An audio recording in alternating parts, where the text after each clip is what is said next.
कई लोग नहीं जानते कि रावण और कुबेर एक ही परिवार के भाई थे और कुबेर, जिन्हें हम धन के देवता मानते हैं, वास्तव में कभी धन नहीं देते। यही नहीं, कुबेर बचपन से ही देवता नहीं थे। कुबेर का असली नाम था वैश्रवण।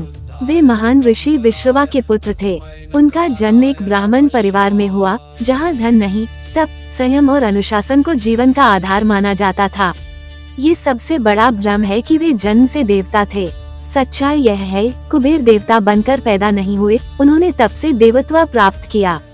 और जहाँ कुबेर के बाल रूप की पूजा होती है, वहाँ बाल कुबेर की पूजा देवता के जन्म की नहीं, धन के प्रति शुद्ध भाव की पूजा है। वैश्रवण ने वर्षों तक कठोर तपस्या की। उन्होंने कभी धन, सोना या ऐश्वर्य की मांग नहीं की। उनकी तपस्या का उद्देश्य था कर्तव्य और जिम्मेदारी।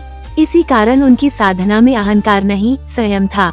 आज कुबेर को केवल धन से जोड़ा जाता है, लेकिन ब्रह्मा जी ने उन्हें उनकी तपस्या से प्रसन्न होकर यक्षों का राजा बनाया, उत्तर दिशा का रक्षक नियुक्त किया और देवताओं के धन की रक्षा का दायित्व सौंपा।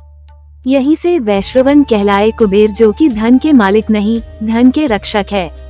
बहुत कम लोग जानते हैं कि कुबेर और रावण सौतेले भाई थे। दोनों के पिता एक थे, ऋषि विश्रवा, लेकिन उनकी माताएं अलग थीं। एक ही कुल में जन्म लेकर भी दोनों ने अलग रास्ते चुने। रावण ने शक्ति चुनी, कुबेर ने साधना। सोने की लंका शुरुआत में कुबेर की थी। यह नगर विश्वकर्मा द्वारा उनके लिए बनाया गया था। जब लंका पर अधिकार का प्रश्न आया, कुबेर डरकर नहीं हटे। उन्होंने अपने पिता के वचनों और कुल की शांति के लिए सोने के उस मोह को त्याग दिया, जिसे दुनिया हार समझती है। वो असल में कुबेर का सबसे बड़ा त्याग था। कुबेर ने राज्य खोया, लेकिन धर्म नहीं छोड़ा। उन्होंने सत्ता छोड़ी, पर मर्यादा नहीं। और जब तक कुबेर सोने की लंका संभाल रहे थे, वह सच में सोने की लंका थी। लेकिन रावण के अहंकार ने उसी लंका को भी खो दिया। कुबेर की कहानी हमें ये सिखाती है कि धन का मालिक बनना आसान है, लेकिन धन का रक्षक बनना मर्यादा और तप से ही संभव है।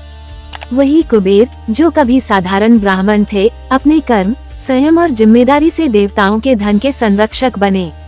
अगर आपको ये कहानी पसंद आई, तो आप इसे अपने उन दोस्तों के साथ जरूर शेयर कीजिए, जिनका पैसा जल्दी खर्च हो जाता है और जो अपने धन की रक्षा नहीं कर पाते। साथ ही लाइक कीजिए, अपने विचार नीचे कमेंट में लिखिए और भी ऐसे ही रोचक और सच्ची कहानियाँ सुनने के लिए हमारे चैनल को सब्सक्राइब करना न भूलें। हर हर महादेव।